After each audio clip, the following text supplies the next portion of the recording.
I am representative from District 7. I am only serving on the scholarship committee this year because I have a lot to learn.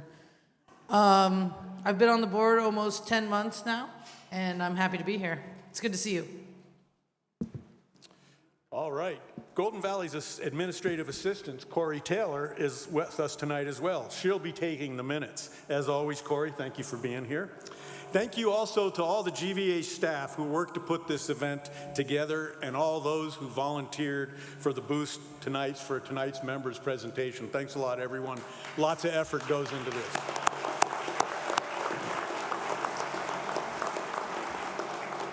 I'd also like to recognize GVEA's Member Advisory Committee, the MAC. Could MAC members in attendance please stand? They're all over the place.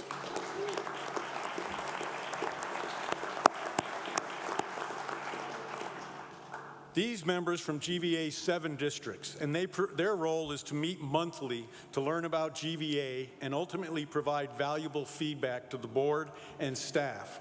On behalf of GVEA's board of directors, thank you for your willingness to participate in your cooperative. Anyone who's interested in serving on the MAC, I encourage you to visit gvea.com and apply. The application period is open through July 31st. Now that we've all been introduced, we'll start our meeting the way we begin every meeting at Golden Valley, with a safety moment. It's a reminder to our employees and our members, that's you, to be safe no matter where or no matter what you're doing.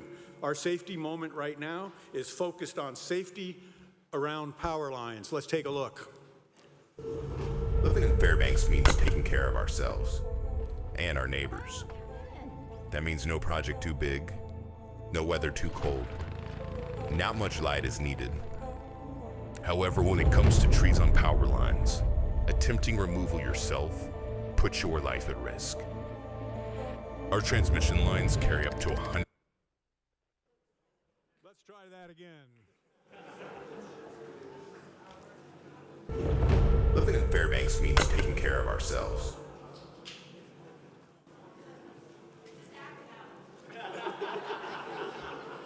This is what happens in a blackout.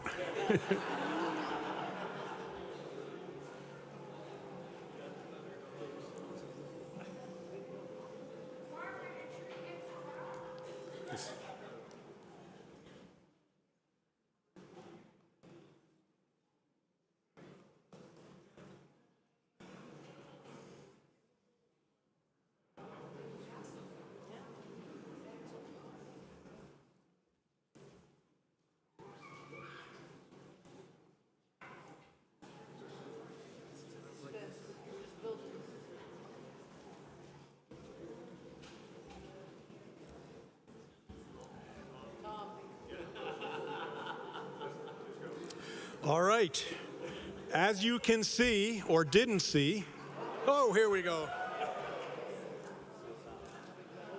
That means no project too big, no weather too cold. Not much light is needed. However, when it comes to trees on power lines, attempting removal yourself puts your life at risk.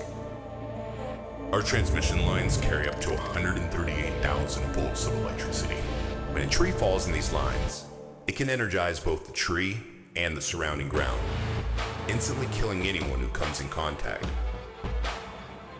As a co-op, Golden Valley has trained line crews ready 24/7 to clear these obstructions and restore power. If you spot a tree touching the power line, please do not approach it. Call Golden Valley. We'll be on our way. This is how we work together. This is how we stay safe.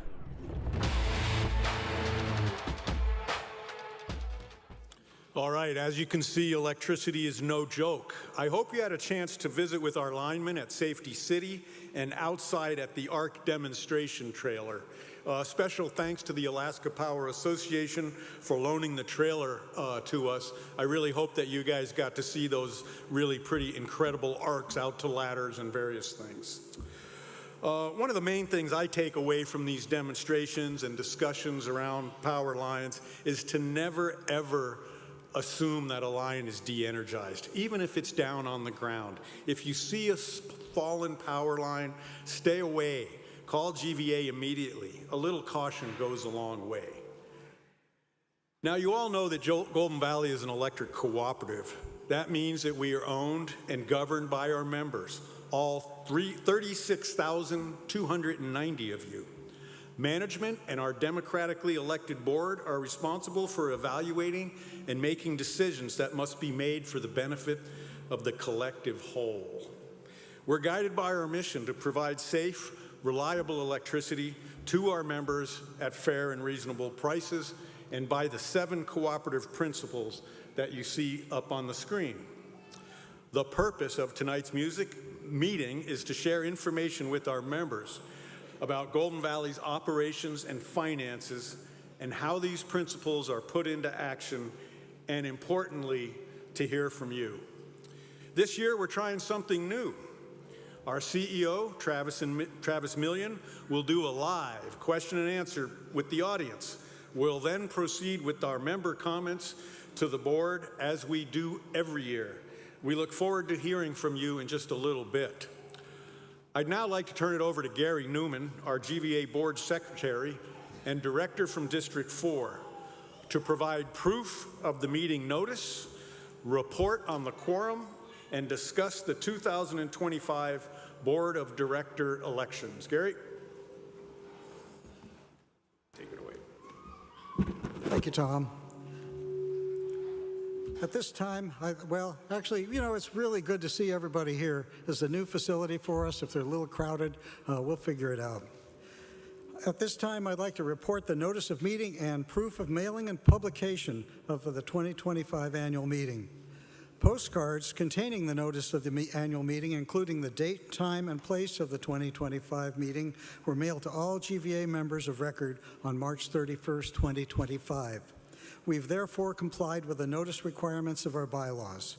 We have 449 members registered this evening, and so we do have a quorum under our GVEA bylaws, and we can vote on the approval of the 2024 annual meeting minutes.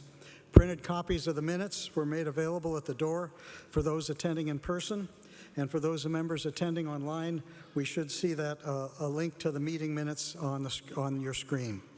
So at this time, I'd like to ask for a motion from the floor to approve the minutes from the 2024 annual meeting. And when you make the motion, please state your name and your district for the record. Do I have that motion? So moved, Matthew Munn, District 1. Okay, thank you, Matthew. Do I have a second? Same thing. So moved, second by Kathy Henderson from District 7. Okay, thank you, Kathy. All right, so now we have a motion and a second to approve the minutes. All those in favor of the motion, please say aye. Aye. All those opposed, say nay. The ayes have it unanimously. Now we'll move on to the director elections for Districts 5 and 6, both up for election. Following the process outlined in our bylaws, nominating committees were formed with volunteers from Districts 5 and 6. The committee started meeting and identifying candidates starting in November of last year, and they completed their work in February of 2025. Candidates can be nominated either by committee or by petition. In District 5, 2 applicants were forward to the nominating committee, but one of them voluntarily withdrew from consideration. Ultimately, no candidate sought petition nomination. Our bylaws provide that for the financial best interest of our GVEA and its membership, if the deadlines have passed for nominations by committee and petition, and there's only one candidate qualified seeking election, no election will be held, providing that the board appoints that candidate pursuant to GVEA's bylaws.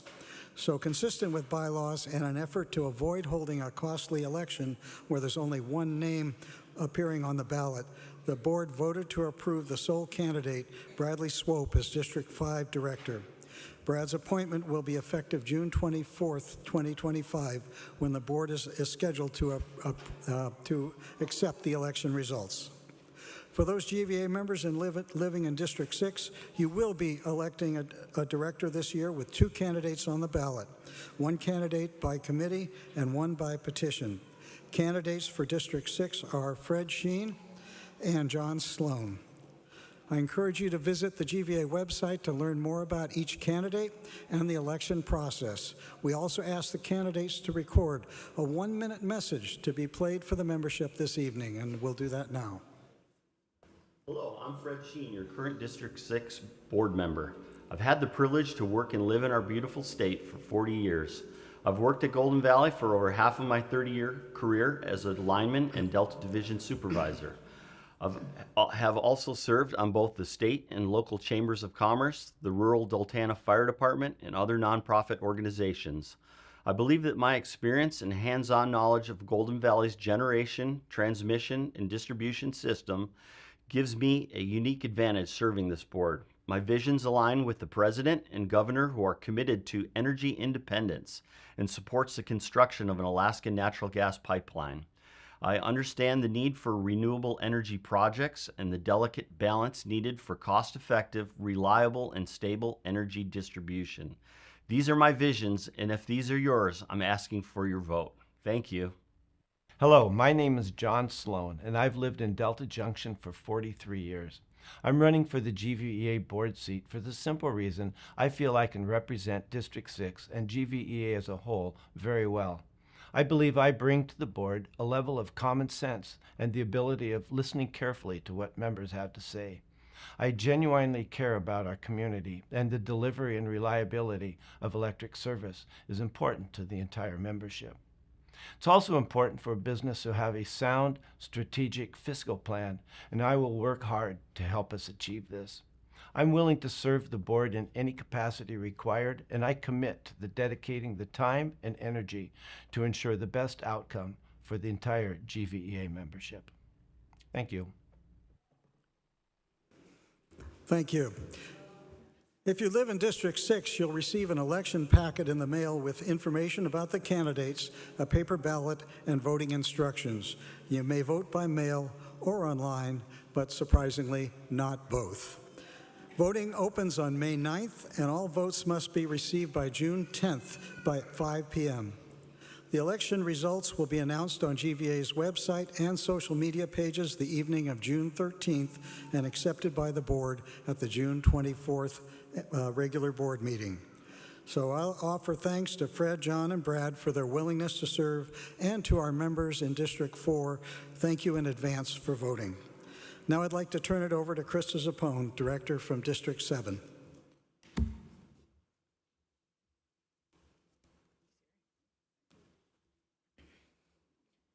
Thank you, Gary. As Tom mentioned earlier, the principle of concern for community is an integral part of being a cooperative. GVEA and our employees love the communities we serve, and together with our members, again, that's you guys, we continue to make a significant and positive impact.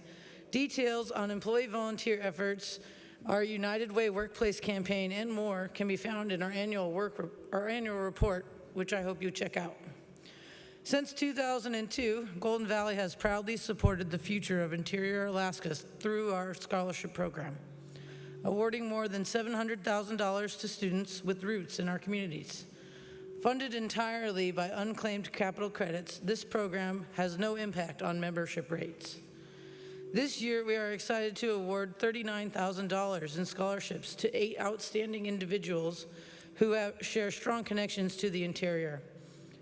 It's one more way we're investing in the next generation of leaders right here at home. I'm honored to announce our 2025 scholarship winners. Career and Technical Education Scholarship for $3,500 is awarded to Kenneth Larson from Tri-Valley School in District 7.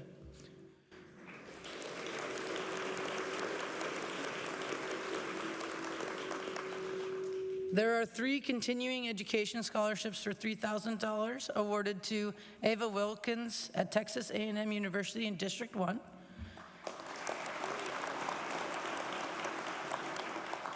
Maisie O'Neill, the University of Arizona for District 1. Kayla Sonnenberg, the University of Cincinnati from District 5.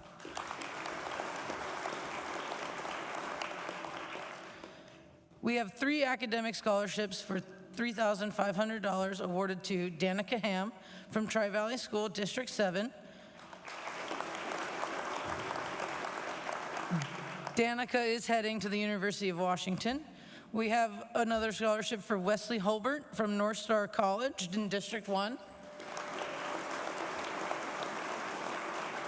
Yeah. Is it me?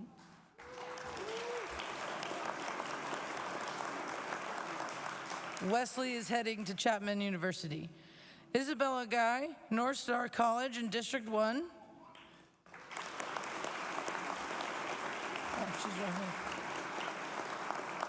here. Isabella is headed to Marquette University.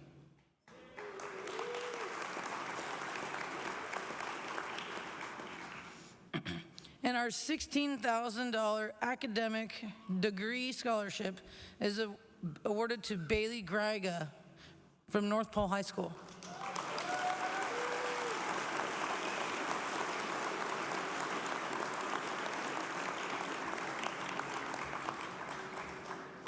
Bailey is headed to the University of Alaska here in Fairbanks.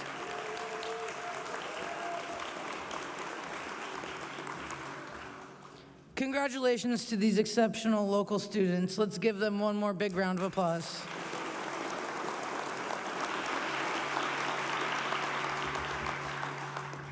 GVEA's members also support the communities we serve through the Good Sense program by voluntarily rounding up their monthly bill. Since Good Sense was established by our members in 2011, over $1.8 million has been awarded to interior nonprofits. Please give yourselves a hand for that. It's truly amazing. Thank you. I also want to recognize and thank the Good Sense Board of Trustees, which is a separate governing body from GVEA's Board of Directors.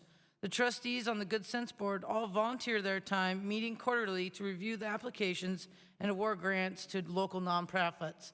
Let's give a big thank you to Heidi Tichenall, Catherine Hannigan, Mary Levinson, Sarah Smith, Heather Ferguson, and Chris Bunch.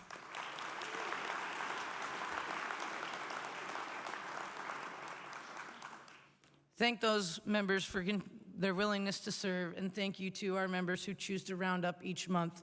It really does make a difference. Now, I would like to introduce Dave Messier, our board treasurer and director from District 1, to discuss GVEA's 2024 financials. Thanks, Krista. Good evening, everybody. I am Dave Messier, and I'm super glad to be here, and again, glad that all of you are joining us this evening. So in addition to having the pleasure of serving as the board representative from District 1, I also serve as the board treasurer. And as such, I'd like to provide a quick overview of where Golden Valley is at financially from the last year. So also note that in addition to being included in the annual report provided here tonight, that's a handout that you all should have received, Golden Valley's financial report is also on our website, where all of our members are invited to download it and review it, and feel free to ask questions. Now, first I'll start off with capital credits. As a not-for-profit member-owned cooperative, Golden Valley does not earn profits. We earn margins when our expenses are lower than our revenue. And those margins are reinvested in infrastructure projects across our service territory to reduce our need to borrow additional capital, which would obviously incur interest expense. The margins that we earn are then returned to members as capital credits over a 25-year cycle. This business model puts our members first, not external stakeholders, and it's a hallmark of what makes Golden Valley and other co-ops very special. In 2024, despite challenges that we'll talk about in a moment, Golden Valley's board authorized the return of $6.9 million in capital credits to members of record from 1999 and earlier. We've returned over $117 million to members throughout our history, something that we're immensely proud of and look forward to continuing. Now to our overall financial standing. In 2024, Golden Valley incurred negative operating margins in the amount of just under $685,000. That essentially means that we had more expenses on the operational side than we brought in as revenue. Now, non-operating margins stood at just over $4.5 million. So GVEA's total margins, well, down from 2023 numbers, were enough to meet all of our financial obligations and debt covenants, and they stood right around $3.89 million.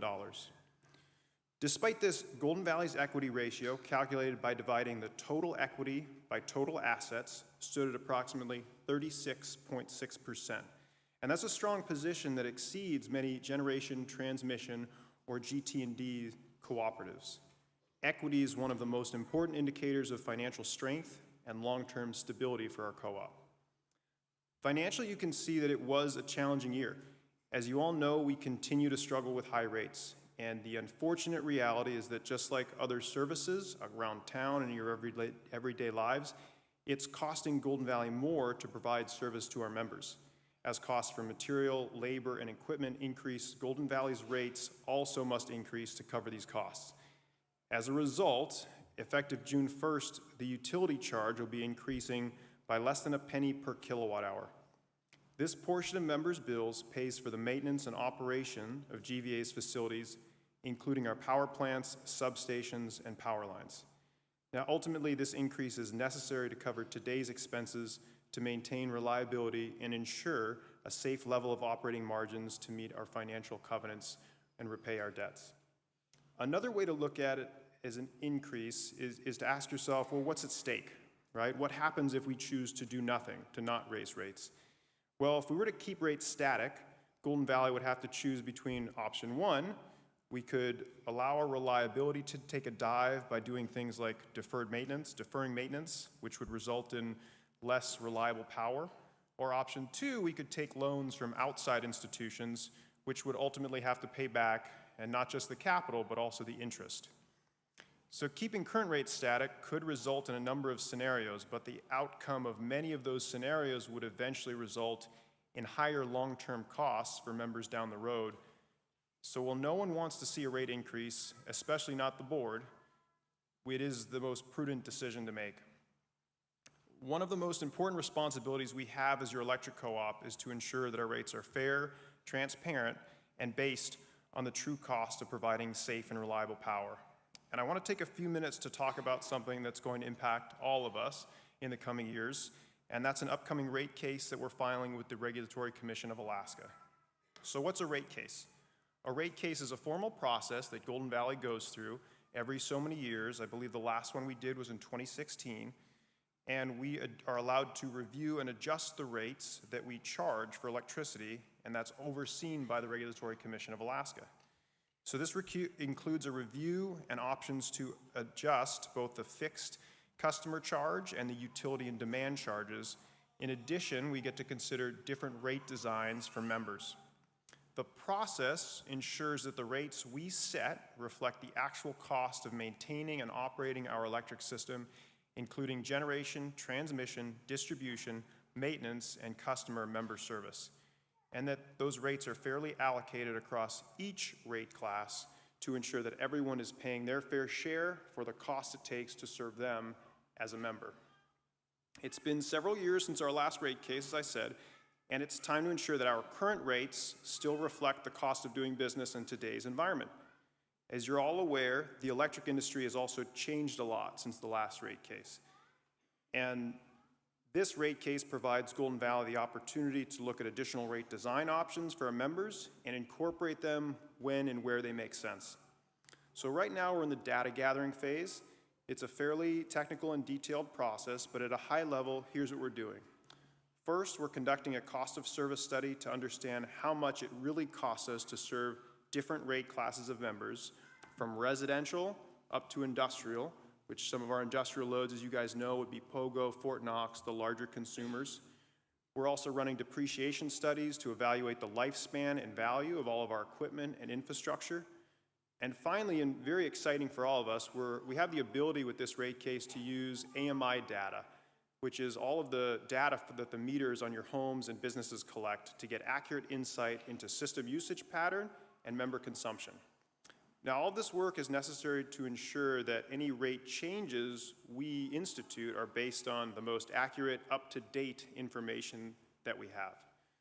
So what comes next? We plan to file the rate case in December of this year, that's December 2025, and once filed, the RCA will review the filing and we'll work closely with them to answer questions, provide documentation, and participate in any hearings if needed. That process could take up to 15 months, so really all of 2026. Most importantly in this process, members have a chance to be involved. We believe strongly in transparency and member participation. So this fall, we'll be holding community meetings to explain the rate case, answer and take any questions, and gather folks' input.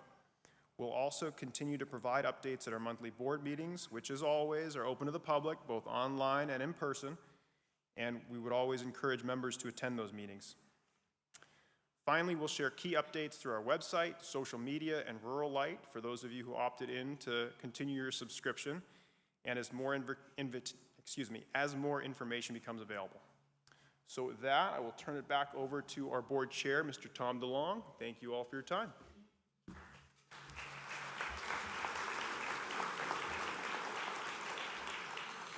Thank you, Dave.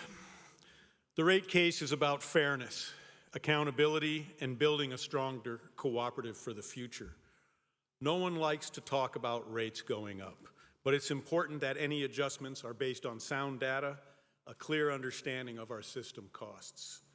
We're committed to keeping you informed and involved every step of the way, which brings me to a subject that I'd really like to talk about this evening, our relationship with you, our members. This past year, we conducted our annual member satisfaction survey, and the results were not good. This is not likely a surprise to many of you. The results showed us the obvious. The rates are an overwhelming concern among our membership. They also showed that many of you don't feel connected to your co-op as you should. You want more transparency. You want more communication. You want more trust. We understand this frustration. It's never easy to face feedback like this, but it's necessary. At the end of the day, we're here to serve you, our members. This means not just delivering reliable, affordable power, but also building trust, showing up with transparency, and maintaining open lines of communication. This clear and open communication is especially important as we navigate one of the most complex times in our co-op's history. The energy landscape is changing quickly. Generation decisions, how and where we get our power, seem to get more complicated and expensive by the day. There's no one-size-fits-all answer, and there are significant economic and technical constraints to consider. We've had honest conversations about what the member satisfaction survey results mean. From the board to all levels of staff at Golden Valley, we're re-examining how we communicate, how we respond to concerns, and how we invite you into the conversations that shape the future of our co-op. Let's hear a little bit more about this from management. Then I'll ask CEO Travis Million, who will share more of the steps we're taking and the path ahead.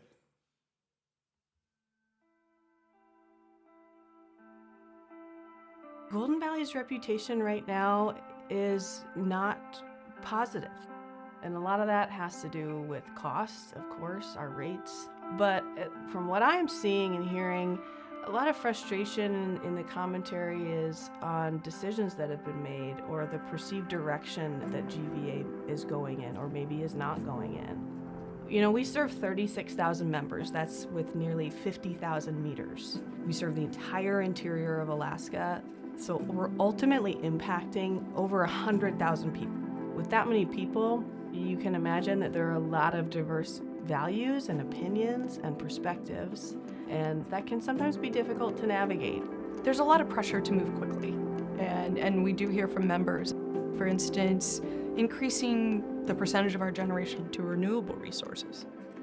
If we don't get it right, there's real-world consequences to not being able to deliver power. So what's at risk? If we're looking at adding, for example, a large wind farm, and even in some places on our system, a small wind farm, if we don't thoroughly evaluate it and understand the impacts on the system and what we need to maintain the integrity of the system, it could have catastrophic impacts to take out one of our other generating units, for example. So it's very important that we fully understand the impacts of a project so that we do it right. Right now, Golden Valley, we're kind of at a crux. We have an aging infrastructure, possible projects, so we're looking at where do we go next? There's a lot of questions about how innovative do we want to be, but what is the risk that might be associated if we chose wrong? And what then would be the cost that would be borne by our members? We're lucky to have some pretty bright people here at GVEA, and these are the questions that they ask themselves every single day. The really cool thing to me, though, is that no matter who you talk to, engineering, member services, the warehouse line, finance, the care for our members shines through. And that's what makes GVEA a really exciting place to be. That's really ultimately what we're here for, is to tackle those tough decisions, tackle those tough questions, and ultimately put us on a path that's going to be best for the membership as a whole. We're putting a big effort into being as open as possible and providing all sorts of different avenues for members to provide feedback and ask questions, both of staff and our board. I think it's been critically important to have the open dialogue with the membership, and particularly when we are looking at a lot of big decisions, giving transparency and giving context and inviting members along on the journey of discovery. There's something about being in Alaska. I do think we develop a certain level of resiliency in dealing with the raw closeness to our environment. But I think the resiliency we've developed can really be harnessed into working together and figuring out the solutions to some of these things we're grappling with right now. When we get on the same page and we're working on a common goal, we can do amazing things. Our encouragement is to come to the table. Come to the table with an open mind and get involved. Are you all in on renewables? That's great. Are you skeptical of renewables? That's great too. Do you not care either way and you just want a cheap energy bill? Great. There are plenty of opportunities to get involved. You can join the member advisory committee, run for the board of directors. We have community meetings where you can talk with our CEO, Travis, ask him questions. You can attend board meetings. There's opportunities for members to comment every single month. At the very least, vote in your director elections. There are a lot of challenges to the path ahead, but that's really our responsibility to figure out that best direction. And we really ask our members to join us and learn more and provide us their feedback, ask the questions that they want answers to, and participate.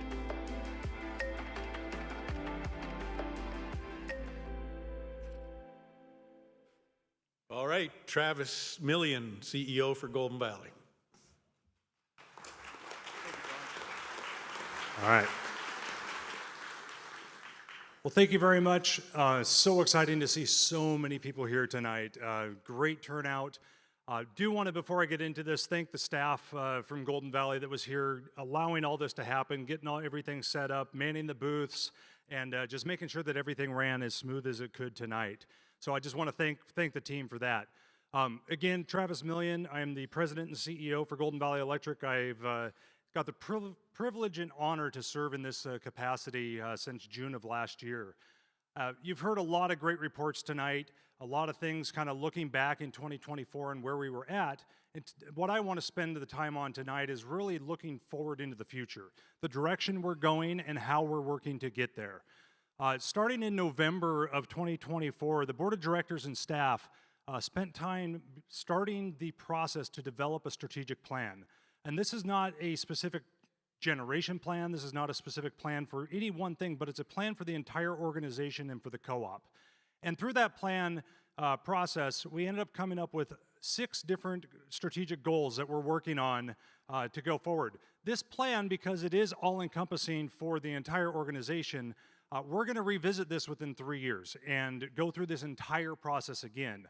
But typically what we will do is on a quarterly basis, we'll be reviewing the status of the different objectives of each one of these goals with the board of directors in our board meetings, open to the membership, And then every year we'll take a step and look and say, okay, have we accomplished any of these goals? Do we need to tweak anything?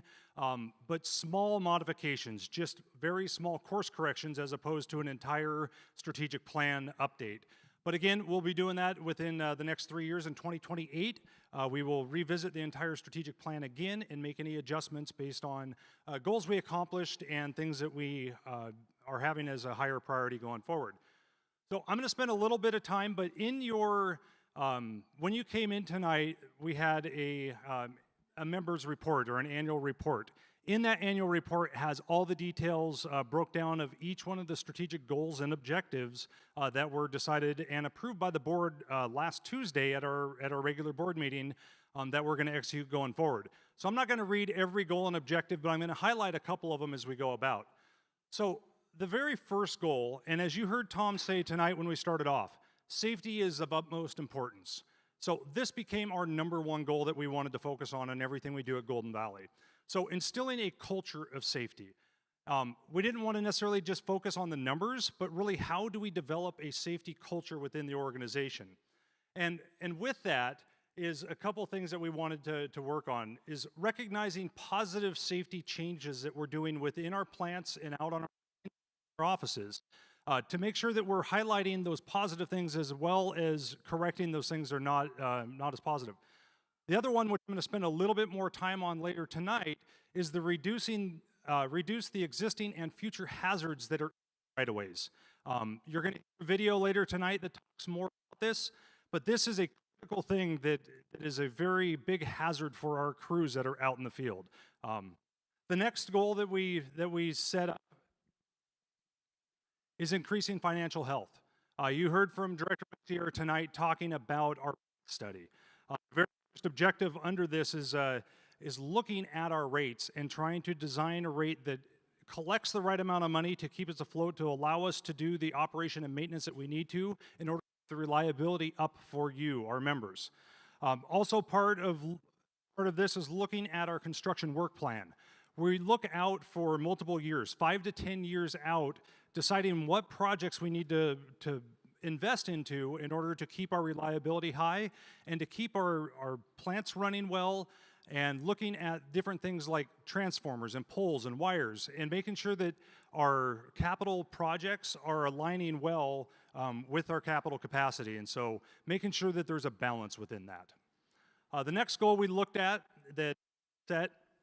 which was talked about by Chair DeLong tonight as well, was to continuously build the trust with our membership, strengthening our member engagement, and looking at what our offerings are to our members and making sure that those offerings are meeting what your guys' needs are.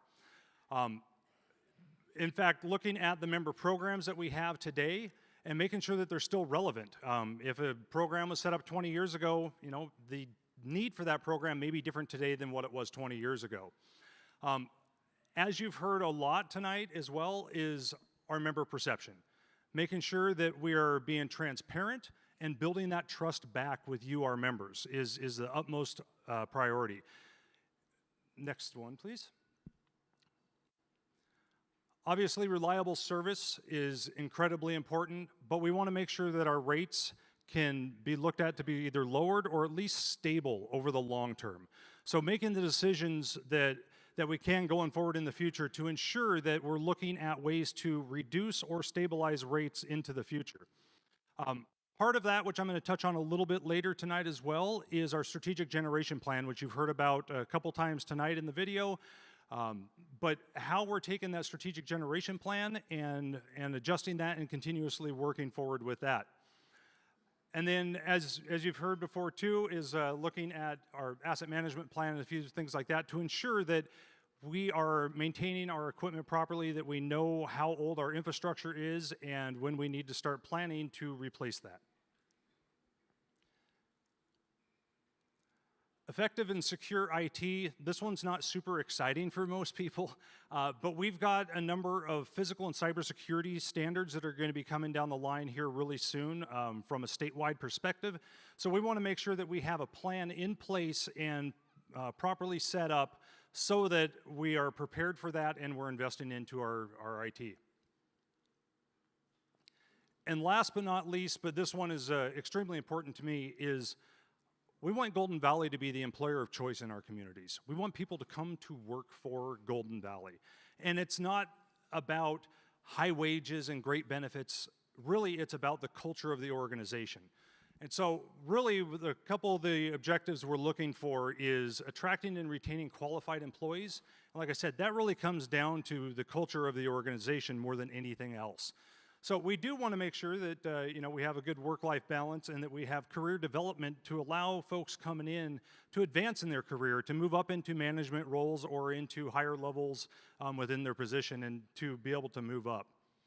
So with that, that is the 6 strategic goals that were set, the objectives that you've seen here tonight that we're going to continue to focus on. This is the track that we will be going on over the next 3 years so that we stay consistent. This helps us from decision-making standpoint as well, to where if a project comes up or an opportunity comes up that may look really cool on the surface, we can take a look at our strategic plan and go, how does that fit within the strategic plan? If it fits within the plan, we can execute upon it, but if it doesn't, maybe we shouldn't be focusing on it. So, as I'd mentioned before, safety being one of the most important things that we deal with at Golden Valley. The right-of-way hazards are a big thing that we need your help with. And so, for our guys to be out in the field, especially in the wintertime when the snow covers up those hazards, we've been having a number of injuries because of these hazards within the right-of-way. So we're going to watch a quick video that talks more about that. Our job is pretty dangerous as it is already. It only takes one mistake that could affect the rest of your life. There's so many variables that we come across, and we want to make sure that everybody does their job safely and we all go enjoy our families at the end of the day.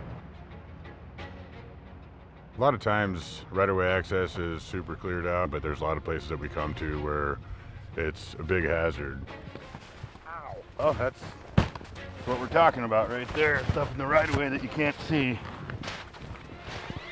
Everything's a hazard buried in the snow.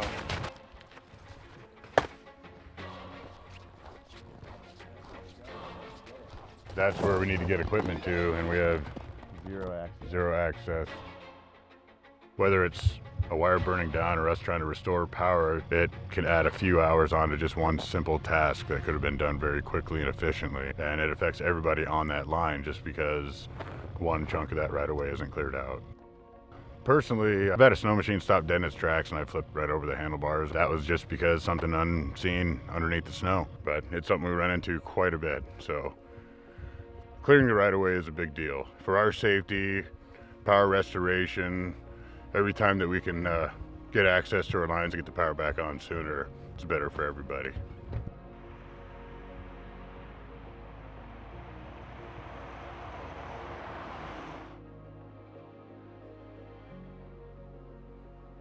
And I can promise you that that was not staged when he stepped into that hole and onto that piece of equipment under the snow. We were just walking out to do the filming to kind of talk through it, and that was the case. So we do ask you that, if you have equipment or cars or sheds or anything that's in the right-of-way, please move it off the right-of-way because we need to access the poles and wires, especially in outages, in order to get the power restored. So we do need your help on that. So I touched on a little bit the strategic generation plan as one of the objectives within our strategic plan going forward. So as we talked about last year, and you've probably seen it in the newspaper and you've heard us talk about at the board meetings, is Golden Valley was fortunate to receive not one, but 2 major federal funding opportunities this last year, PACE and New Era. We found out that we were actually the only co-op in the nation to receive both PACE and New Era, which was phenomenal.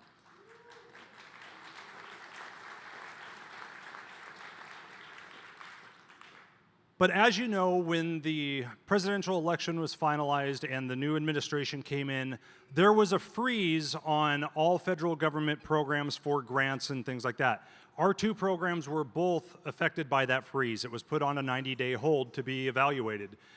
During that time, the company that we had partnered with to do an independent power producer for a power purchase agreement on the PACE program, which was going to do a 16 megawatt solar project, they withdrew.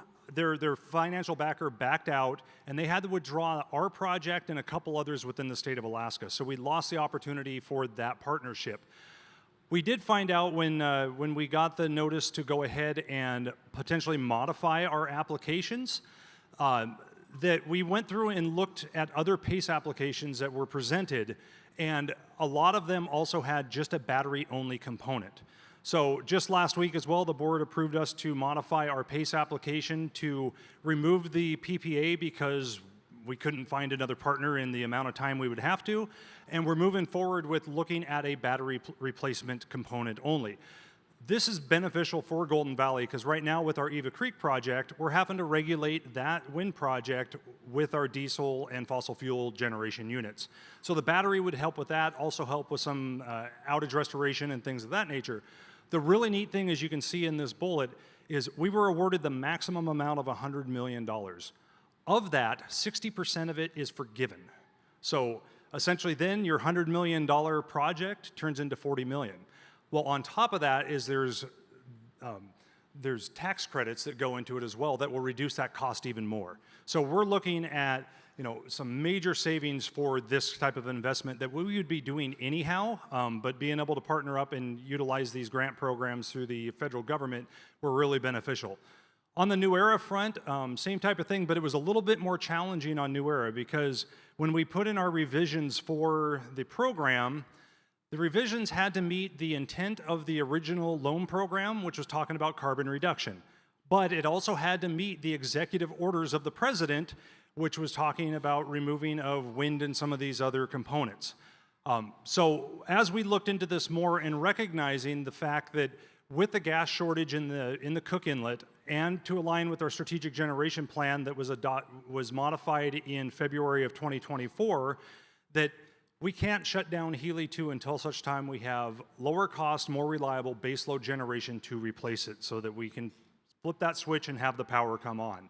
So with the New Era application, we're focusing on battery transmission lines because as we went through this process, which I'll talk a little bit more, we found some weaknesses within our system that we need to update in order to bring on other generation, whether it's renewables or otherwise. So we're going to be focusing on transmission and substation upgrades and also partnering, and we're still working through the process for a wind PPA power purchase agreement to bring more renewables onto our system. So all that does still align with our strategic generation plan, but these were some modifications that were made and presented or resubmitted last week. So we get asked quite a bit is, why is it taking Golden Valley so long to sign these power purchase agreements for these wind projects or other renewable projects? And one of the things that is quite unique to Alaska compared to the lower 48 is our system as a whole, all the way from Fairbanks down to Homer, is extremely weak. And it does not take much vulnerability or change on the system to impact the reliability of the system. So in order to ensure, as was mentioned in the video, that we're keeping our system strong and not causing outages or trips of our other plants, we've got to go through and evaluate a number of different studies, finding those potential risks that we may have, what the benefits could be to bring on these projects, and then looking at, because if there is a shortage or we can't put it in a certain spot, there's an engineering solution that we can find in order to fix that and to mitigate it. So finding those modifications and what they are to be able to integrate these renewables or other generation onto our system. And then ultimately, after all that's determined, to know what additional transmission or substations are needed or batteries are needed, we can then actually figure out what the cost to the members would be for those projects. So those studies take months and months and months to go through.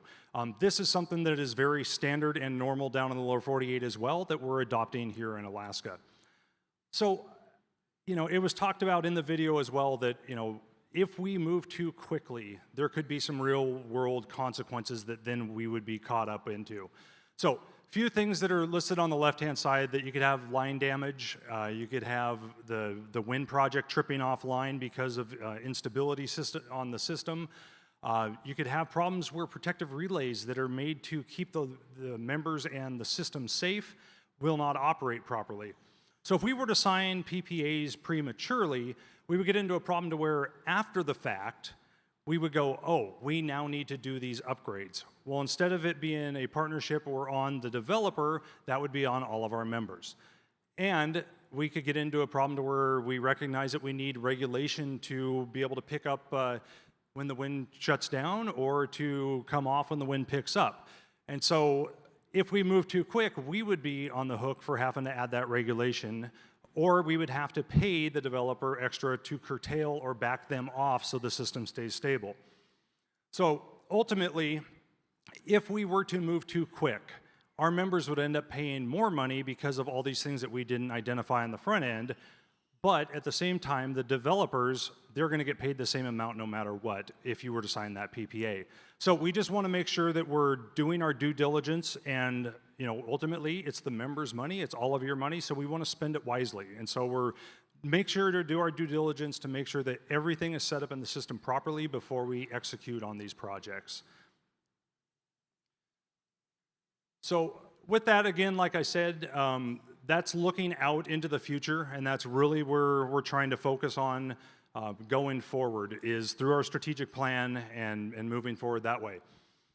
As you had also heard tonight, and we talked about multiple times, is transparency, reaching out and hearing from the members and actually engaging with you guys.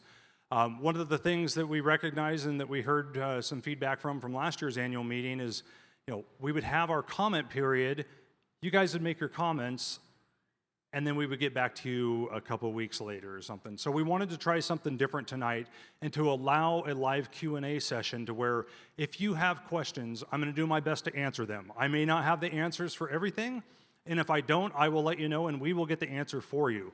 But we wanted to be able to have some back and forth conversation, allow you to ask questions, and for me to answer those live tonight. So the way this is going to work is we have 2 microphones right here in the center aisle. And we would just ask that you come up to the microphone, state your name and the district you're from. You'll have 30 seconds to ask your question, and then I will answer at that point. So if anybody has any questions, please come up to the microphones and we'll take your questions.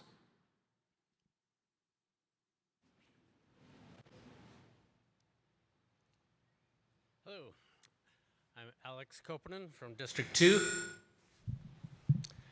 And my question regards the solar power. You have a vastly decreasing cost for solar cells, and carbon-based fuels are, let's see, unpredictable. And if you have a block, a large building well insulated with blocks of carbon in it, you can electrically heat those blocks and use that heat to run your turbines rather than carbon fuel. Are you guys keeping track of the cost of solar, and have you heard about this type of carbon block heating? I keep track of advances in power stuff. So great question. So let me try to make sure that I heard your question right. So you're asking about a technology that's using solar power to basically heat carbon within a block, a storage, a battery type of system, to discharge and run in through a turbine? Yeah, it's basically a block of carbon being used as a battery, but you're using a turbine to regenerate rather than just having a chemical reaction. Okay.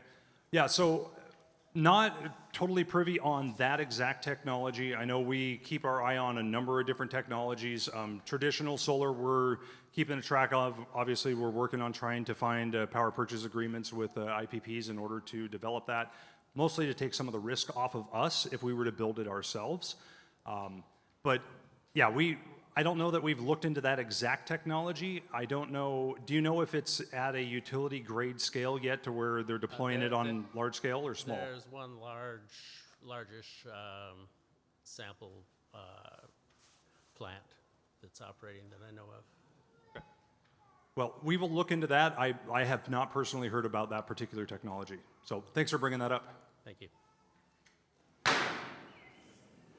Hi there, Tristan Glova, just moved to District 2, and I was curious, there's been a lot of talk nationally about the possibility of enhanced geothermal energy, and I know that there's even been talk of a test project at Fort Wainwright.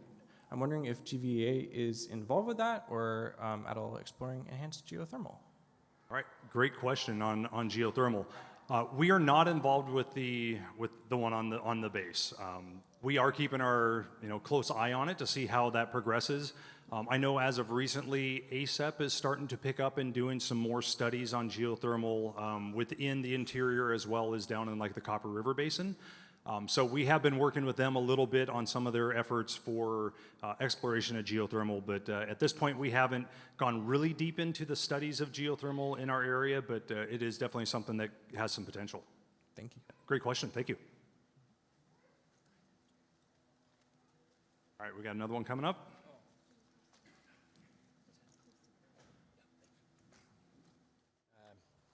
Yeah, my name is Jerome Baxter. I'm Fairbanks resident. I'm not sure the district I'm in. I think I'm 6. But anyways, just food for thought. There is GVEA sends out bills, paper form and also online. We get papers still, but I often wondered from a cost savings point of view, the bills have last year's temperatures, their color, like the ink jets. I just wonder how much it costs to send those out. And this is really not, I don't need an answer for this right now, but it's just food for thought to save money in a small area, but cost savings. Maybe go back to black and white because we know that those cost a lot. And if we want to know the temperature of last year and, for the several months, anybody looks at their electric bill, you'll see all what I'm talking about here. Just get rid of that. Go back to the way it was. We can look up what the temperature was last year and we don't need color. We can look on our thing. But if you get paper, just food for thought. Great comment on that, and obviously we're always looking at ways to save costs that way. That's why we highly encourage folks to go electronic bills that way because it does save. Obviously there are people, myself included at times, that love the paper thing in their hand. But we can look into that, but I believe the vendor that we utilize, they print bills directly for us and for most co-ops in the nation, and I'm sure it's pretty standard with how most of their bills look and color. So I don't know if there's a black and white option, but we can look into it. Roger that, but ink does cost more. Absolutely. Thanks. It does. Thank you. Any other questions?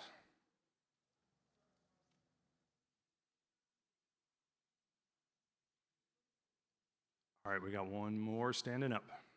Yes, I was calling about, or talking about our rates. We're paying 27.5 cents for our residential rate, which is extremely high, second highest in the country. And then we have our industrial rates, which I assume are for Pogo, Kinross, and Fort Knox. Are they paying the 14 cents or do they have a special contract for even a lesser amount? Yeah, so great question. So if you didn't hear, the question had to do with rates, residential rates versus industrial rates, and if there's a special contract for our large industrial loads, which there is a special contract for our large industrial loads. Part of the rate case we're going through is taking a look and evaluating on what that cost to serve our residential members are versus the cost to serve our industrial members, and making sure that they're not out of whack, making sure that they're in a line with what that cost is. As we always say in our industry, cost causer, cost payer. So if it costs us less to serve an industrial load, their rates would be lower than someone that it costs us more. So there is special contracts with both of our large industrials for sure, yes. Absolutely, go ahead. So we just went up another 2.5%. Is that across the board for even our industrial customers? So the 2.5% increase you're talking about was probably the COPA that went into effect just recently. And COPA, cost of power, which is for our fuel and for any power that we're purchasing, that rate increase was across the board for every single member. Yes.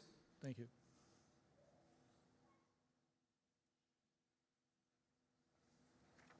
Hello, Wesley Hulbert, Fairbanks, District 1. I have a question, but it's sort of an exchange almost. When I think about renewables, each generation has its changes in technology. Each generation has its new era. There was even a time when oil was a new era, if you can think about that, long ago.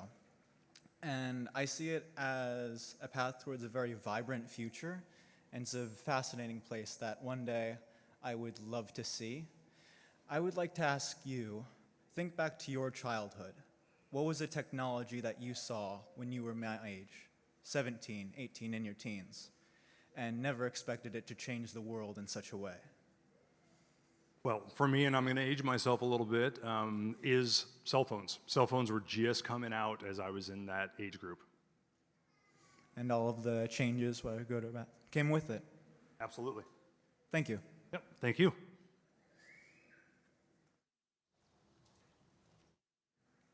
Hello, I want to thank you all for being here and doing this tonight. My question, I don't know, could be dumb, but does the amount of people that have moved out of Alaska affect our electricity rates? Great question. So the question is the amount of people that are leaving Alaska, does that affect our electricity rates? So the easiest way to explain that is yes, it does, because the way our rates are set, especially for any of our rates, is it's spread across how many kilowatt hours we sell or megawatt hours we sell. So if there's less people, typically that would mean less sales. So then those fixed costs have to be spread over a smaller number of kilowatt hours, causing them to go up. I would say, fortunately for us, we've seen pretty flat. We haven't really seen a major decrease in load recently, but that could happen because you're spot on. There has been a large outflux of people within the entire state. So yes, the less number of people, the less we can spread those costs. Great question.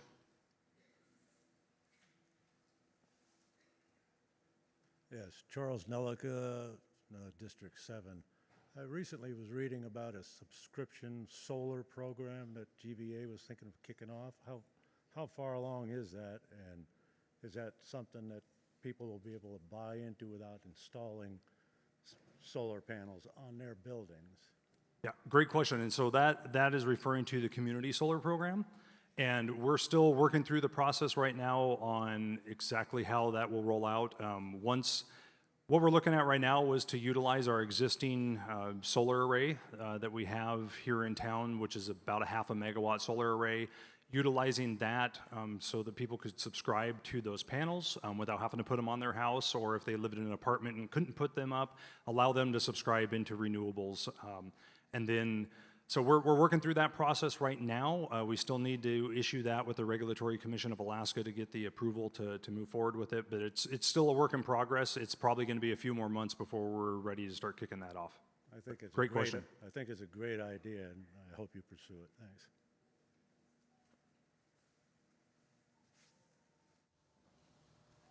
Hello, John Davies, District 2. No, District 1, I'm sorry. I keep getting that confused. Sorry. Anyway, I was at the meeting, your last board meeting, and it was stated there that we have a couple different wind projects that are in the queue, but that we had to kind of deal with them one at a time. And that was really disappointing for me to hear.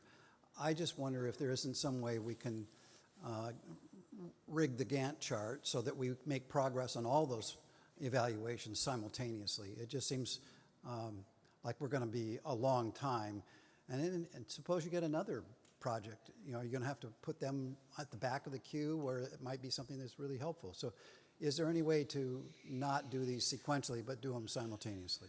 So, great question, John. Thank you for that one. So because we didn't have this many people in our last board meeting, the question that's being asked is, we have 2 different developers we're working with right now for wind PPAs.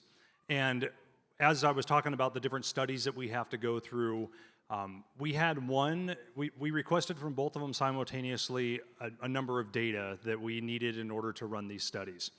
And we gave them a deadline to get the data in by, one of the developers got all the data in by the timeline.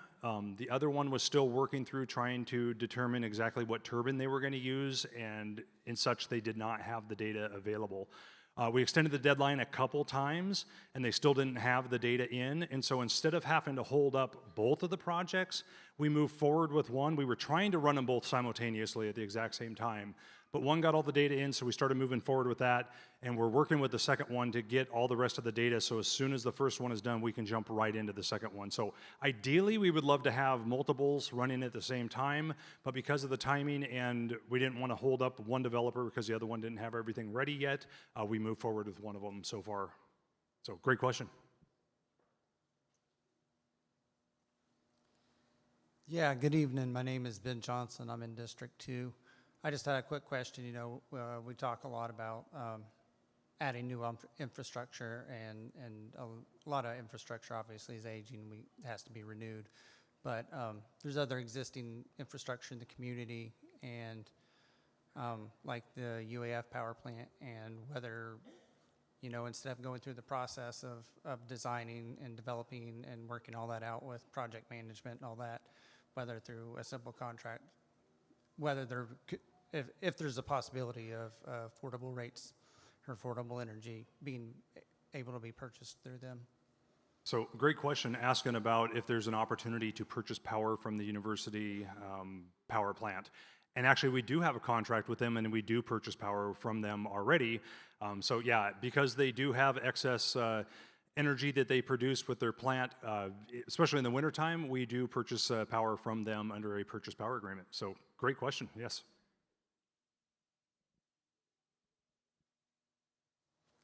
Hi there, my name is Joseph. Nice to meet you, Travis. I just had a quick question. I caught something when you were talking about the PACE and New Era grants, that were federal grants. You said that you were going to do some rewording on your application to address certain challenges and risk factors. What are the nature of those challenges and risk factors, and how are they being addressed? Yeah, so great question. On that, and I probably wasn't as clear as I needed to be. So what we were given was the opportunity to modify our applications essentially, and this is the really crazy thing. We had 500 characters, not words, but characters to describe those changes. So we had to get very creative with that. It seemed like some sort of a Twitter thing or something, I don't know. And so what we had to do was, it was more not risk issues, it was more how can we modify it to align both with the kind of the direction of the grants and loan program, as well as meeting the criteria within the executive order from the president. So that was more the changes that we had. Yep, it was fun to navigate, let me tell you. Yeah, that sounds challenging. All right, thank you. All right. Yep, thank you. All right, well, not seeing any more, I'm going to turn it back over to Chairman DeLong for the, oh, just a second, we got one more, never mind. You get to sit back down. Yes. I'm really nervous, so, but I have to ask this question. My name's Amy Van Hatten. I live off the Dale Road area, and I can't think of a district I'm in. 4, maybe 5, 6.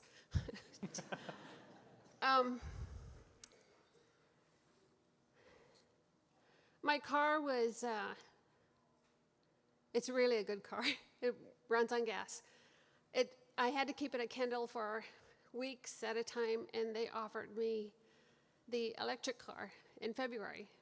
And I asked him, how is it set up for Alaska? And he said, you're supposed to get 700 miles on it. And I go, really, for plugging in? And where do I plug in? And he said, well, you have to plug in here. But they're closed on weekends. And I said, I don't want it. And I go, really, 700 miles? And he goes, well, in Alaska, you get 200 miles with it. So my question is, how are you preparing for the cars that run on half electricity and half on gas? What are the requirements for plug-ins? Because with the fully plugged-in cars, you have to have established stations for cars to line up and recharge.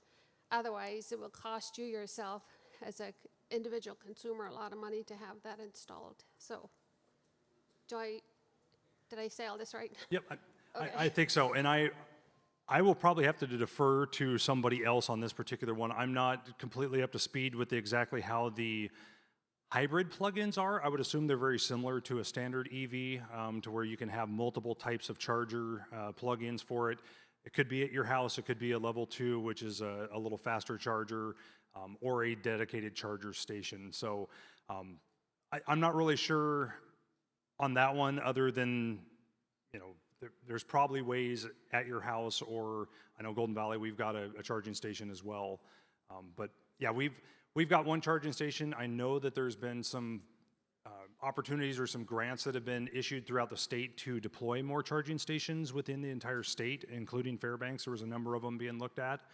So it is coming, but right now it's still slow to adopt for EV chargers, at least within the state of Alaska. So I hope that answered your question. If not, we will try to get you a better answer.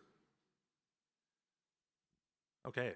So with that, thank you guys so much for the Q&A. I hope you guys found that somewhat useful. We're going to go to our normal member comment section now. So I will turn that over to Chairman DeLong. All right, Travis, good job on the questions. I think you kind of blew the EV hybrid one, but there's a fair bit of information on that. So now it's time to hear from you, our members. Each member has 2 minutes to share their comments. This will ensure that everyone has an opportunity to speak. There is a stoplight in front of the stage. A green light indicates your time has started. A yellow light indicates you have 30 seconds left. And a red light indicates you are at your time limit. And we'll move on to the next speaker, which is a polite way of saying they're going to cut you off. So please pay attention to the light to ensure everyone hears your full comments. If you'd prefer to email your comment, or for those participating online, comments can be submitted to pr@gva.com. Online comments will not be read during the meeting tonight. Members who would like to share comments tonight, please come up to one of these 2 microphones. GVA will assist you when you go to the microphone. Provide your comment card to our staff. Share your name and your district number prior to your comments. If you do not have a comment card, please hustle up front and get one, and staff will get you your card. With that, I'll hand it over to our first commenter. Thank you. My name's Terry Chapin from District 1. And I wanted to say first that I'm just really impressed and proud to be a member owner of GVEA, and I'm impressed at what all the GVEA folks do, from the linemen to the directors to the office staff. Everybody that I've interacted with has just been incredibly professional and helpful. And I can see how it's very challenging to meet the multiple goals that GVEA has of reliability, cheap power, and care for the environment. It's bothered me that recently it seems like GVEA has been moving slowly or backing off from some of the environmental goals. And I appreciate the comments that were made tonight explaining why that has been necessary. So I'm wondering if there is a good way to develop a clear strategy towards renewable energy, a clear strategy as to how that will be accomplished, regardless of all of the uncertainties in the other parts of your equation. Great. Remember, this is the member comment where I'm not going to be answering your questions, so this won't be a debate. That was your opportunity with Travis. So today, in the interest of time, we do take notes, and we do put them in the minutes, and if you have a burning question, we can certainly get back to you on any questions you may ask, but we're not going to be, this is not the Q&A. Thanks a lot, Harry.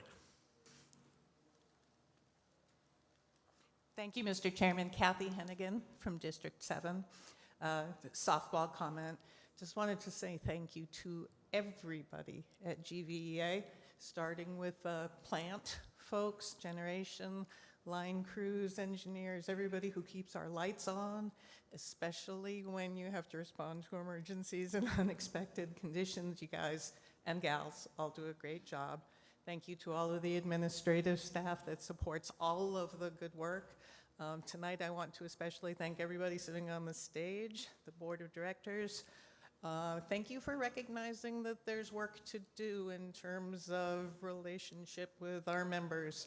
I appreciate the transparency and the efforts for community outreach.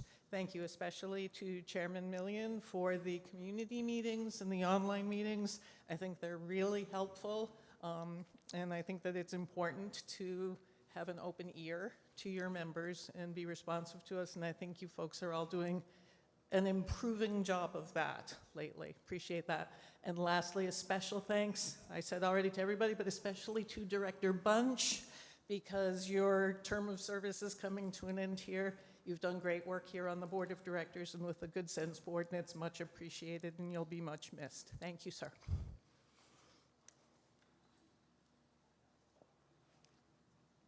Utah Pence, District 5. I've told Mr. Millian before, and I say it again, I really appreciate in the last 30 years since I'm here in Fairbanks, how the service of Golden Valley has improved. Back in the day, we had outages that lasted days and weeks, and now we have an outage and within an hour, it's done. So I really appreciate that. So there is progress over the last 30 years. Thank you. Thank you. Good evening, Diane Preston, District 3. And, oh, District 2, sorry, his district. I want to just comment on tonight about the urgency. We have, since, you know, the Paris Accord, and they had a set amount of warming that the Earth was going to be able to handle, and we've met that now. There is an urgency that I hear real good comments about what you're doing, and I appreciate as much as you can do there, and I know it's a big topic. But I have 2 young adults, children, and I want them to be able to have the life I've had. I'm in my 70s now, and I really, really want you to work really, really hard to get a handle on lowering the carbon footprint. And that's all the kinds of renewables that you've mentioned. Because if we don't do it soon, for the children that are coming up, and many of them who are here, saw a number of little kids today at your meeting here, there will be a very different and much more difficult future if we do not get a handle on it now. So thank you for your past efforts, and I encourage you to double down.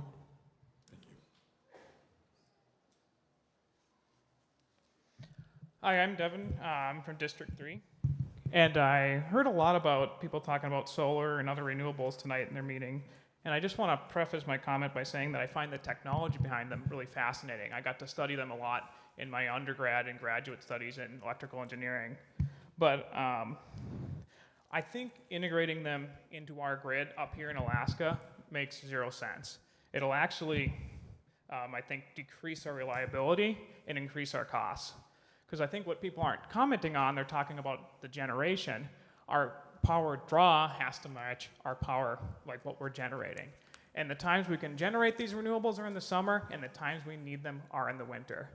We just don't have the capacity or the technology currently to store energy, especially in a cold environment like Fairbanks, Alaska. So I also want to say too, knowing what goes into these technologies to build them, like solar, back in my home state of Minnesota, they replaced a lot of farm fields with solar. And I would never plant a farm there again. I'm more of I do care about the environment, but I care about more of a reduction of hazardous substances. So, like, what we're not thinking about with our overfixation on carbon's just one thing. It's in the atmosphere. We can move it around. It's an easier problem to solve than all these different heavy metals we're pulling up to, have more batteries for, renewable energy storage and such.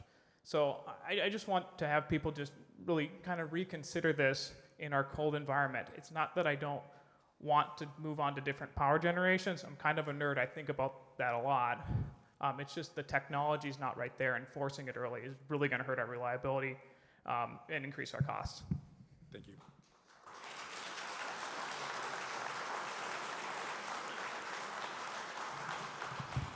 Whoa, okay. told me to stand close. My name is Mary Burtness, District 1. Thanks, Dave. I would like to reference an article that came out this month from Northern Journal, written by Max Graham. I felt it was a good bit of journalism with comments from Ashley Bradish from GVA, Phil Wright, an energy historian at UAF, Eleanor Gangan from Fairbanks Climate Action Coalition, and Meadow Rydell of Kinross. I learned our two largest customers for electricity are Fort Knox and Pogo Mines. Their corporate office is making moves to reduce their carbon footprint and include more renewables for reducing costs at their mines around the world. Many of their mines have their own electrical plants, which include wind and solar. They have opted to not have that and use GVA here in Alaska. However, they are starting to wonder why it is taking so long for GVA to move towards cheaper options of renewables and are looking into building their own. I know GVA is close contact with the mines. I know that with the gas shortage in the current administration freezes on funds to help move GVA towards the infrastructure to add independent power producers is in play here. I also have heard from GVA board members and staff that they are working diligently on modeling to make sure our old systems can take on this energy source. However, I am worried that running these models too long, we may lose our biggest customers, which will have a direct impact on our residential users. So I'm hoping you speed it up. And then on transparency, I just got the numbers from the Alaska Energy Transparency Project, and in 2024, the GVA board spends 54.7% of each monthly board meeting in executive session, which is the highest of all the utilities co-ops in the state. I understand that certain issues cannot be shared, but as I have said before, the owner members are being shut out of hearing discussions on some topics that I question fall under that category. I also know that Travis and the board have been working on this. So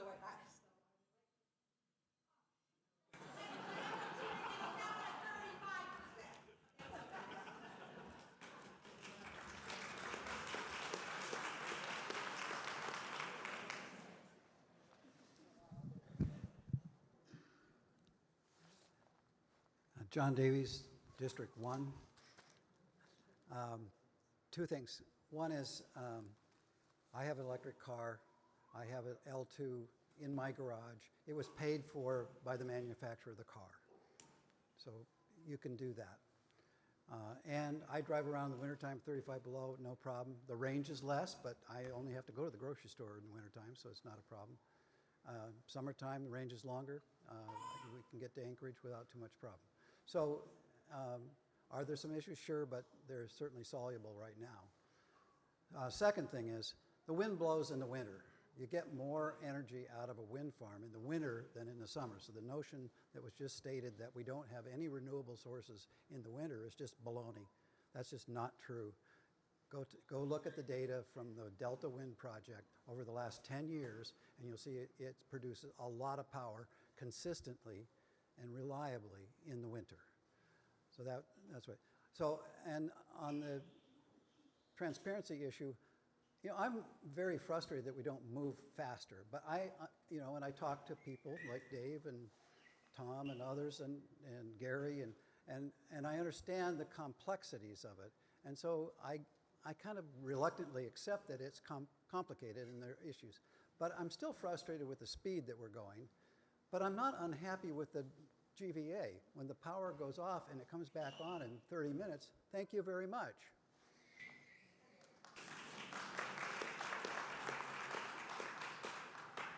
Hello, again, Alex Copeland, District 2. I am hoping that the engineering faculty at GVEA will investigate the supercritical carbon dioxide turbines, which are more efficient than regular steam turbines. Thank you.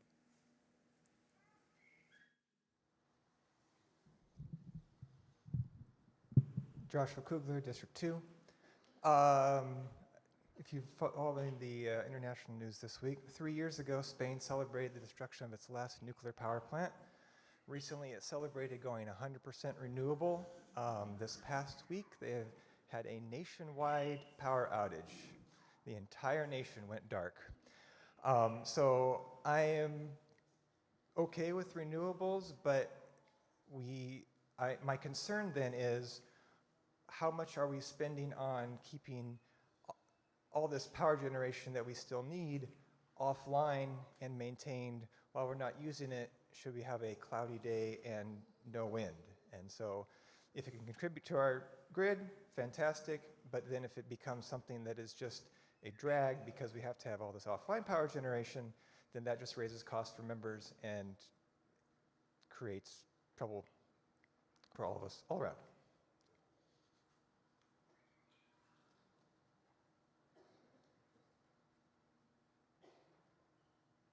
This one, okay, yeah, it's lower, thanks.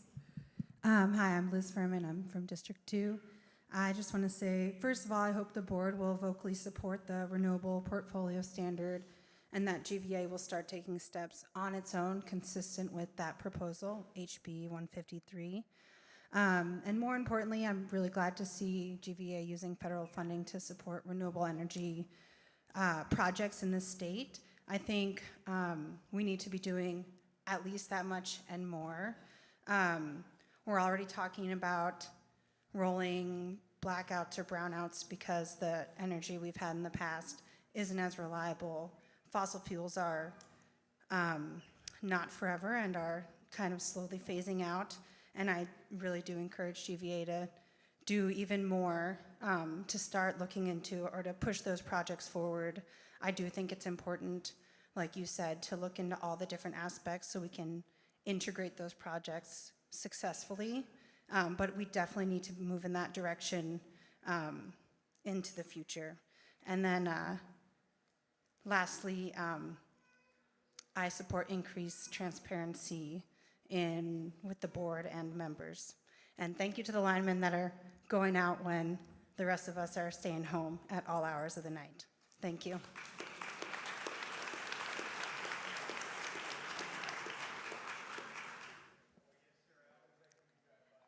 Hi, my name is Martha Reynolds, and I'm in District 1.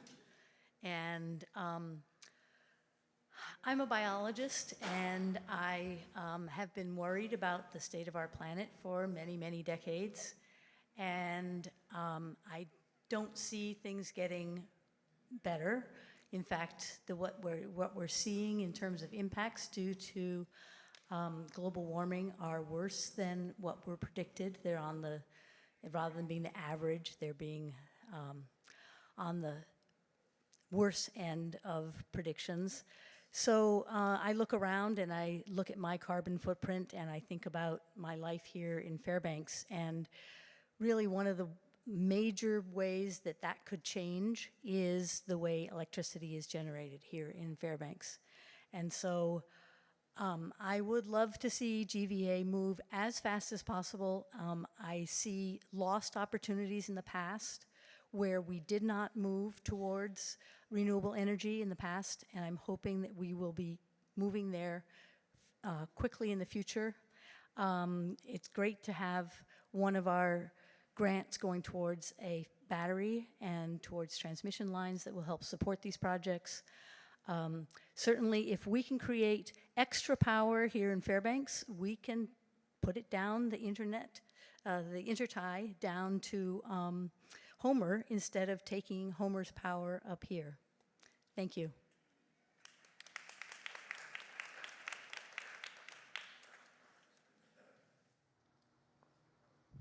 Hello, my name is Matthew Mund. I'm with District 1. And I just had to jump up real quick. You had a great booth about the new on-bill financing pilot program, which I was part of the MAC many years ago to develop kind of a plan for it, and the GVEA staff have worked really hard over these years to get it going. So I just wanted to give some airtime to that particular program if you haven't seen it. It's really just to help members control some of their energy costs and make it more livable here so that you can do some energy efficiency investments in your household at a very low rate. The big thing about the pilot program is it's supposed to measure the interest of the program so that GVEA can then actually go and apply for the funding to put the full program in. So please, if you haven't looked at it, the pilot program, please look into it. If it matches your needs, please apply for it so that we can get enough people interested. Unfortunately, I don't qualify for it based on my household's power usage, I was wanting to be part of it, so I'm really hoping that the full program goes forward so that I can apply for that program. Thank you. Matthew, what's the name of that program? The on-bill financing program, or the, what is it, reuse? No. Oh my gosh, I don't know. Reduce. Reduce, thank you. Yes, reduce, reuse, recycle.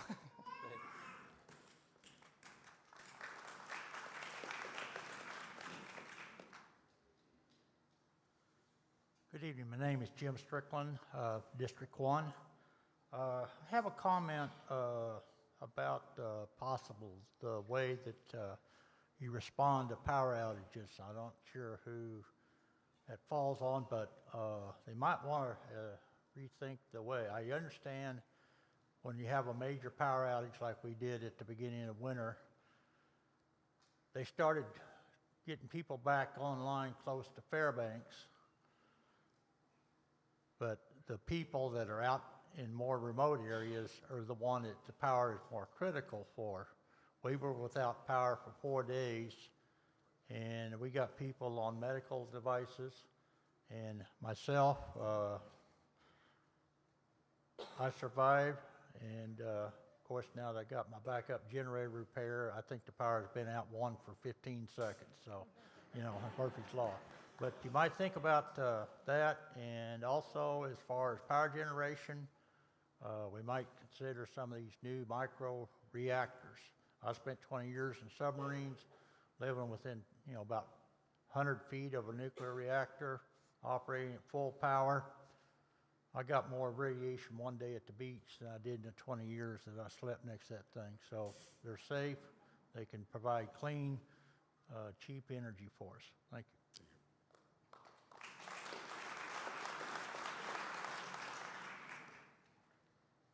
Ray Pulsifer, District 5. I'll just chime in what he just said.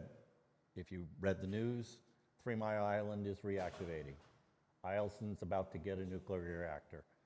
Let's get on the bandwagon, put something in between Nenana and Healy. It's right next to the intertie, it's right next to water, it's right next to road, it's right next to rail. Get on the program, go nuclear.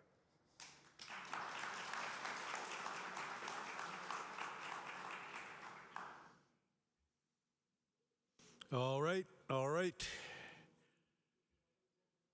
Looks like we got one more.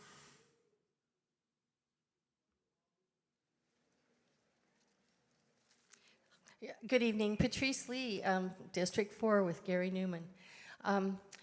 Boy, GVEA is critical. You are really the central lifeblood of our community, interior Alaska. Without you and the electricity, we don't have hotels, hospitals, hotels, stores, schools, you name it, businesses. You are the center of it all.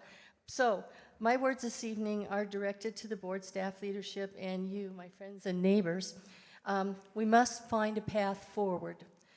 The path must include maintaining our current reduced, aging, less reliable fossil fuel generation, while we do everything we can to develop and integrate new power generation to include offset generation, which is wind and solar. Wind and solar is not baseload generation, but we do need it to pick up the pieces where we're missing.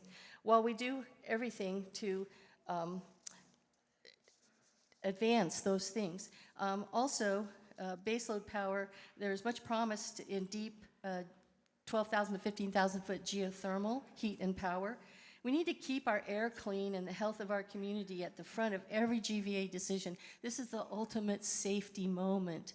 I mean, what we breathe matters and our health depends on that. And so every decision we make, we need to think about that and do the very best we can.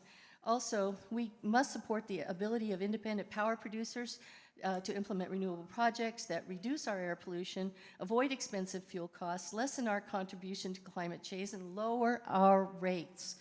When you don't have to put fuel into the mix, rate should get lower, those volatile fuels. We appreciate GVEA's recent outreach to the community. We want to cooperate with our co-op. We ask you to de-risk projects, and we ask you to have the attitude of how we can and not why we can't.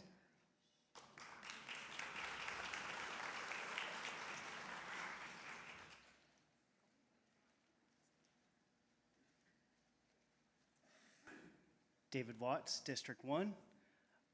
I just wanted to reiterate that I really would encourage the board to support the renewable portfolio standard, the proposal HB 153. Thank you for all the good work that you are doing, and let's keep going forward. Thank you.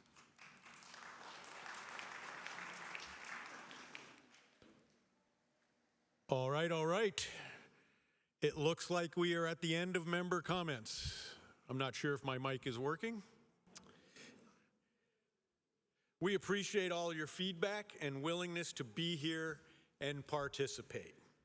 Very briefly, before we go into these prize drawings, I'd like to take a brief moment on behalf of the board to express our heartfelt gratitude for Director Chris Bunch, who is retiring after 12 years of dedicated service on Golden Valley's Board of Directors.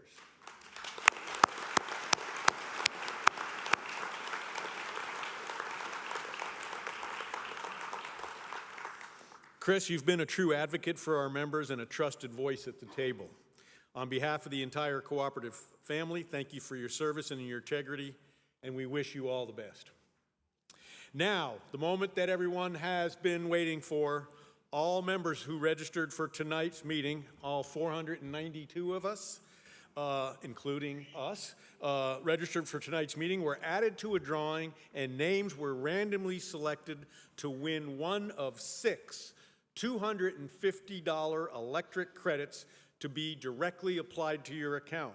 Also, backed by popular demand this year, we're giving away a retired fleet vehicle, a 2017 Ford Fusion Hybrid, to one lucky member. You must be present to win. When I call your name, please stand so we can confirm you're still present. If we call a name and the person is not present, we'll go to the next randomly selected name. We'll start off with the $250 electric credits, and the 6 credits are Guy Lee, District 4. Guy, you out here? Guy Lee, is that Patrice? Who's our parliamentarian? She doesn't look like Guy, but.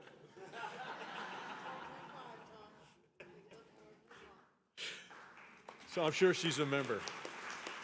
Second prize goes to Carl Weed, District 4. Carl, you out there? Carl Weed.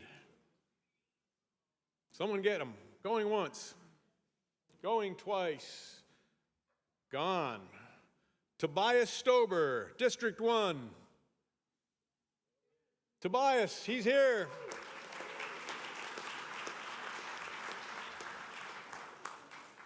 Another $250 credit. Sue Patterson, District 2. Sue's here, yeah. Christy Vaught. Christy's here too. All right, District 4. Vernon Miller, District 5. Vernon, you out there? Vernon's here. Last one. Last but not least, what's up with District 4? It seems like they got a few too many. Yay. Ashley Leffler. Ashley Leffler going once. Ashley going twice. Gone. Paula Scaglione, District 4. I probably slaughtered that name. Paula Scaglione, she's here. Yes. All right. Okay, we're going on to the big one here. Now on to the retired fleet vehicle. Please be aware that the vehicle is taxable. When we announce the winner, please come down to the front and talk to the staff briefly about the next steps. And the winner is, drum roll, Bonnie Mund, District 1. Is Bonnie here? Okay, but that's the winner, Bonnie Mund. She a member, obviously, if she's on the card. Congratulations. Well, where's our parliamentarian? The rules were must be present to win. Matthew, why aren't you on that? Well, are you on the account?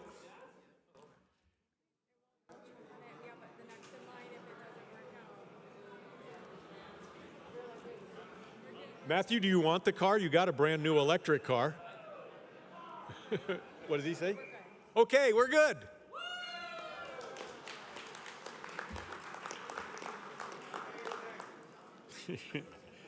All right, before we sign off, we would appreciate your feedback on tonight's meeting. We hope that this time has been well spent, but we're always looking to improve. Share your thoughts by filling out a brief survey via the link on the screen.